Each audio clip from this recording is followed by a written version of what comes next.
Welcome to Masters of the Abyss, the radio show that brings you the most terrifying tales of horror and suspense. Every week, we explore the dark and twisted realms of the human mind, where nothing is as it seems and no one is safe. Join us as we dive into the depths of fear and madness, and discover the secrets that lurk in the shadows. Are you ready to face your nightmares? Then tune in to Masters of the Abyss, if you dare. The Night Shift, a terrifying tale of office horror. I was working late at the office, trying to finish a report for my boss. I was the only one left in the building, or so I thought. As I typed on my computer, I heard a faint sound coming from the hallway. It sounded like someone was dragging something heavy across the floor. I ignored it at first, thinking it was just the janitor or some other employee. But then the sound got louder and closer, and I felt a chill run down my spine. I got up from my desk and locked the door. I looked around for something to use as a weapon, but all I could find was a stapler and a pair of scissors. I grabbed them and hid behind a filing cabinet, hoping whoever was making the noise would pass by. But they didn't. They stopped right outside my door and started banging on it. The door rattled and shook, and I heard a muffled voice text. I heard a muffled voice say, "Let me in, I know you're in there. I just want to talk to you." The voice sounded familiar, but I couldn't place it. It was distorted by anger and desperation. I stayed silent, hoping they would go away. But they didn't. They kept banging on the door, harder and harder, until I heard a loud crack. The door had splintered, and a hole appeared in the middle. I saw a hand reach through the hole and try to unlock the door from the inside. I panicked and threw the stapler at my hand. It hit with a thud and the hand withdrew. I heard a scream of pain and rage from the other side of the door. I knew I had to get out of there. I looked for another way to escape, but there was only one window in the office, and it was too high to reach. I needed something to stand on.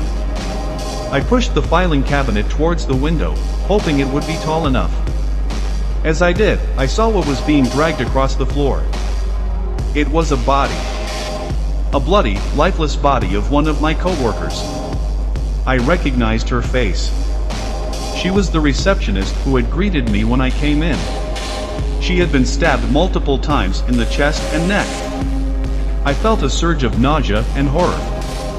Who had done this to her? And why? And was I next? I had no time to think. I heard the door being kicked and smashed. The person outside was trying to break in. I had to hurry. I reached the window and climbed to the top of the filing cabinet. I tried to open the window, but it was locked. I looked for the key, but I couldn't find it. I couldn't find the key anywhere. It must have been taken by the killer. I panicked. I looked around for something to break the window with. I saw a paperweight on the desk. It was heavy metal. I grabbed it, threw it, and didn't break the glass. It was over. Wielding a paper cutter blade covered in brain matter and blood, the killer's face looking down at me, he said, "You are fucked, right?" I didn't know how to respond. What was weird was his eyes were not human eyes. I saw an inferno raging in his eye sockets, the flames of hell. I could see into the void, and it was terrifying. I replied, "God help me," as he swung his arm back. I heard a noise behind him and a light. It was the janitor. He said, "Put the fucking knife down," but his words trailed off as he noticed the eyes as I did.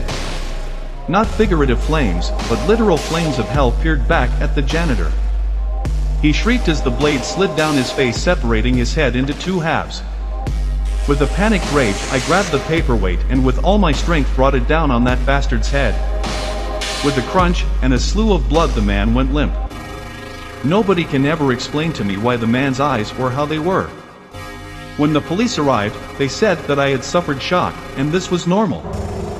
I still think about how dead I would have been without the janitor distracting that man.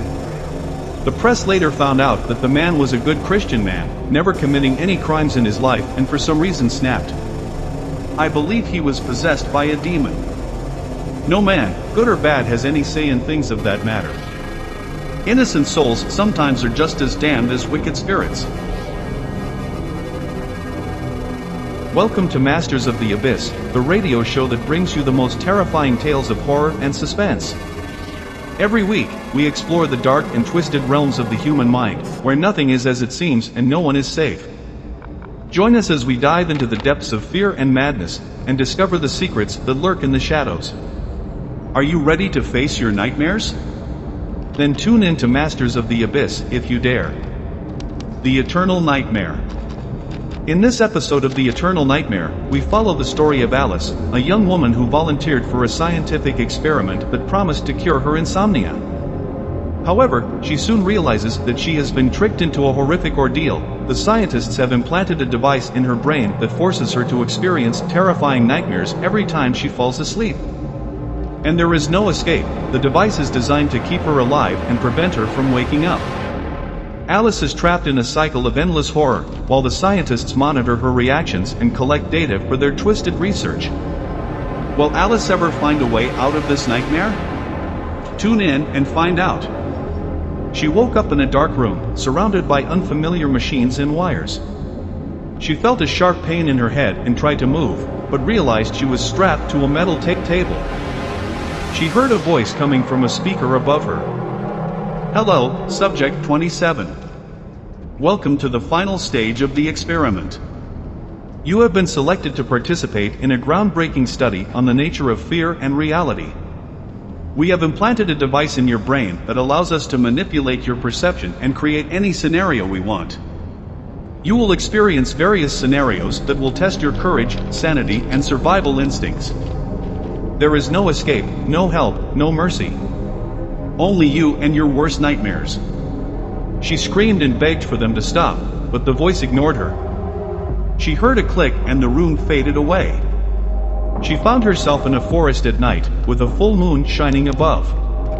She felt a cold breeze on her skin and heard a howl in the distance. She looked around and saw a sign that read, "Beware of the werewolves." She panicked and ran, but soon realized she was lost. She stumbled upon a cabin and knocked on the door, hoping for someone to help her. The door opened and she saw a man with a friendly smile. "Hello there, stranger.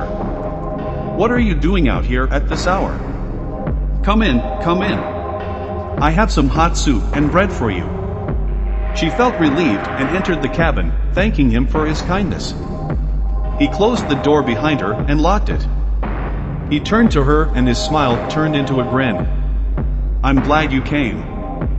You see, I'm not really a human. I'm a werewolf. And you are my dinner." He transformed into a beast and lunged at her, tearing her flesh with his claws and teeth. She screamed and fought back, but he was too strong and fast. She felt his hot breath on her neck and his fangs piercing her skin. She felt her blood draining and her vision fading.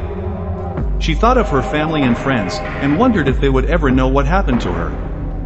She felt a surge of adrenaline and grabbed a knife from the kitchen counter. She stabbed him in the eye and ran to the door, hoping to find a way out. She twisted the knob and pulled, but it was locked. She looked for a window or another exit, but there was none.